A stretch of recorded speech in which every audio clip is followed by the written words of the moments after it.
So what paper? I'm looking at found paper, having a bit of a studio clear up, and I just thought I'd run through some of the papers that I find useful and hope it will help you. Let's have a look. Yeah, coming up for the Christmas period, we're all going to have a lot of waste material packaging and stuff like that. And so today I just thought I'd show you the sorts of things that I like to collect, and where I find them useful and what I do with them, and maybe it'll help you to decide whether you want to have a go at keeping some of these particular papers and having a go. I know I've mentioned them before in the past in different videos, so it's probably not going to come, new to you. But yeah, these are some of my favourites, and this is what I collect. The one that I use quite a lot these days is newspaper. So when I say newspaper, I don't get a daily paper, but one of the supermarkets in this country does its freebie weekend paper. So Waitrose, I tend to keep your newspapers, thank you very much. And these end up going underneath pieces of paper when I'm painting, and so it's sort of, although I do have, my table covering here, I do tend to use pieces of paper underneath, and then I can move them off of this surface and put them somewhere to dry. And so they get marked with all sorts of paints and splashes, and also, like my telephone directory next to me, I'll rub out the excess paint on newspaper. So this works as a lovely ground, pre-painted ground. You can also just gesso over the newspaper. It's obviously it's a thin, flimsy, cheap paper, but you do get, even with paint over the top of it, you do get some of the textures, the print from underneath. So I like to keep newspapers, very useful things. So that's number one. In my stash as well, I have an old dictionary. So this was given to me. As you can see, I have used pages from it, but you wouldn't know. But yeah, book paper is lovely paper. This is particularly flimsy paper.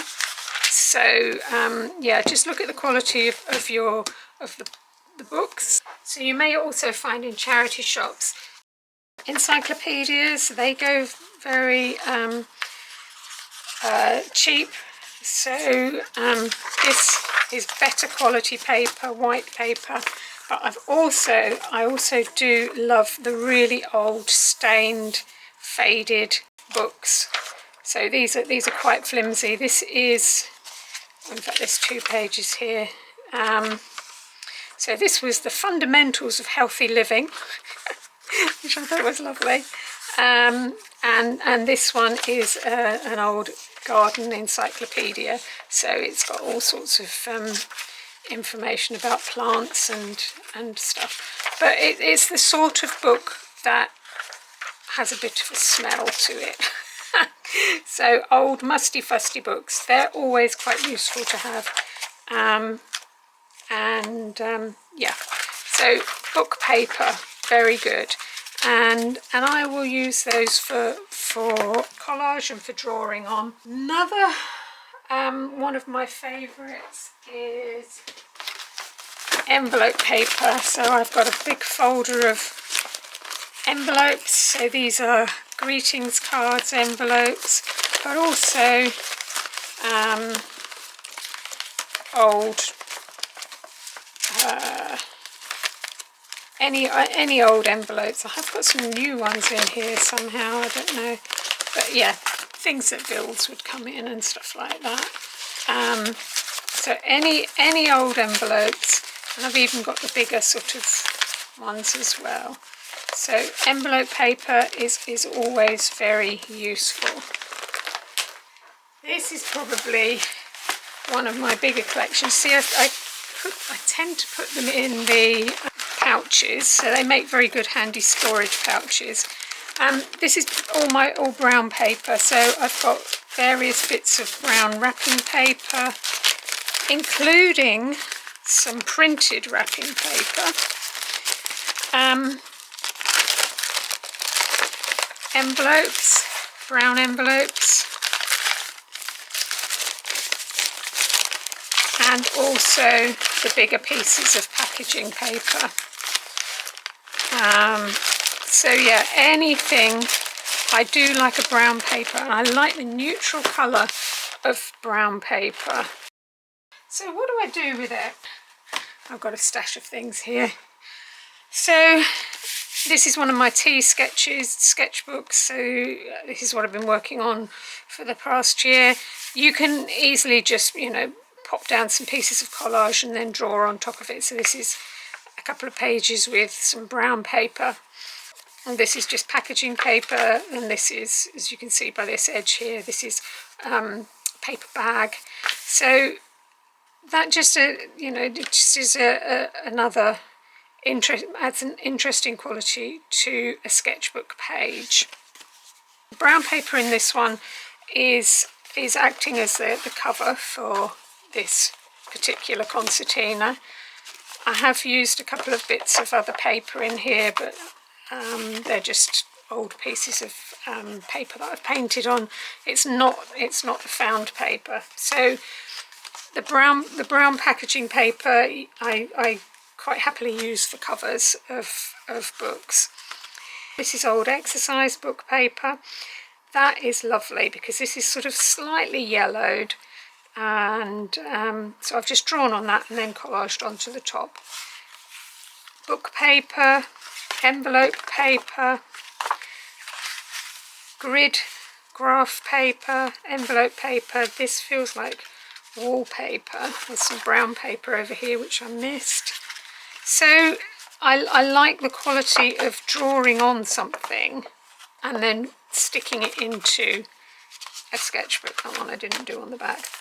So I've done quite a few online drawing sessions, doodling sessions, and I actually love doing this because Lisa Stickley, who does these sessions, you know, you never know quite what the reference picture is going to be like, or anything like that, or what her prompt is going to be. They tend to be little timed sessions, and so by working on pieces of paper and then sticking it into, I just have sort of like exercise book sketchbooks here, sticking them in here, it makes a pleasing arrangement for me, a pleasing sketchbook. So this is one that I've used, the dictionary paper, and this is a piece of exercise book paper, and it just says envelope paper. It just makes for a bit more of a quirky, interesting sketchbook. I've used envelope paper to actually make a concertina. So this is one of the concertinas I think I've shown before, and it's just a patchwork of envelope paper just all glued together. But you know, you could easily use envelope paper for that. This is another one of the doodling sessions.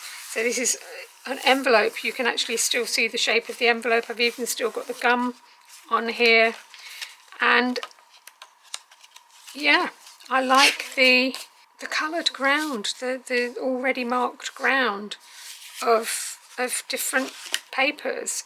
Particularly, I like brown paper.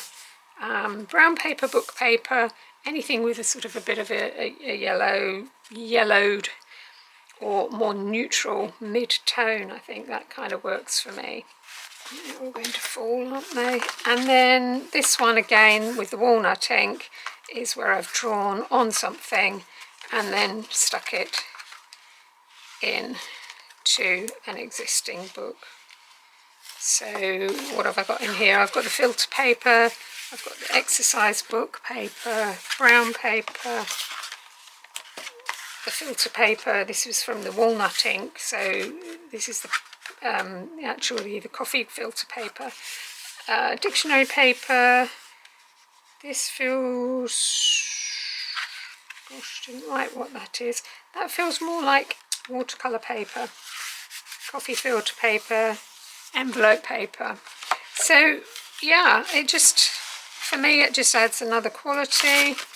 And so yeah, so I do tend to, along with all my envelopes, showing you a couple of with the brown paper and the envelope paper, I also keep a little clip of small pieces of paper here. So this is a piece of wallpaper that I've got some paint marks on. I've got some grid graph paper. I've got some of the dictionary paper.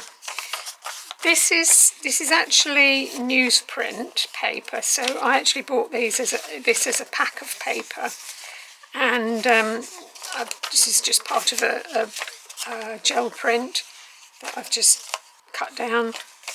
Here's a piece of packing paper, thin packing paper, some envelope paper, another piece of maybe wallpaper. Don't know, something with some paint on it. This is from, I don't know, one of the kids' ancient little notepads, notebook. So some grid paper, some more packaging paper. This is the packaging paper that has the tear, the serrations, and that doesn't worry me. I don't mind drawing with that, or you could cut them down again. You've got little pieces of paper to draw on. Some of the encyclopedia paper, envelope paper, and then this is just dictionary paper in the back here. So by having a little clip of paper like this, you kind of lose the inhibitions of the blank page, the sketchbook page. Don't want to spoil my sketchbook, and just by doing a little drawing on here, you know, it doesn't have to be wasted. It doesn't have to be thrown away. If you really like that drawing, why don't you put it, stick it into your sketchbook and save it? Or you could do like I've done with the bottle forms here. I mean, this one's on newspaper. I've mounted it onto cartridge paper, and you know, decided to call it a little bit more of a finished piece.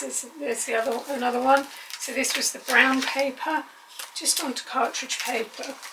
So yeah, have a go, keep your papers. So over the Christmas period, just be a bit more canny with your recycling, and think about, well, could I use this?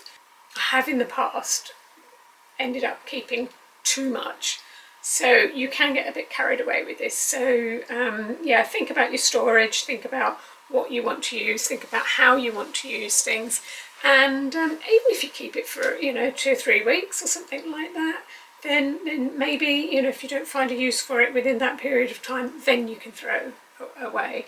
But yeah, I just thought I would pop this in before the Christmas period, so that you don't get to the situation where you know, somebody says, oh, that this is really lovely to draw on, to use, you could use it like this, and you think, oh yeah, that's really good, but I threw that away last week. This is your opportunity to save anything that might be useful, just to have a bit of an idea. So yeah, save your papers, save your papers. I hope this has been useful. So thank you so much again for watching. Thank you for all the likes and subscribes and comments, and happy creating. So until next time, thanks again. Thanks for watching. Bye for now.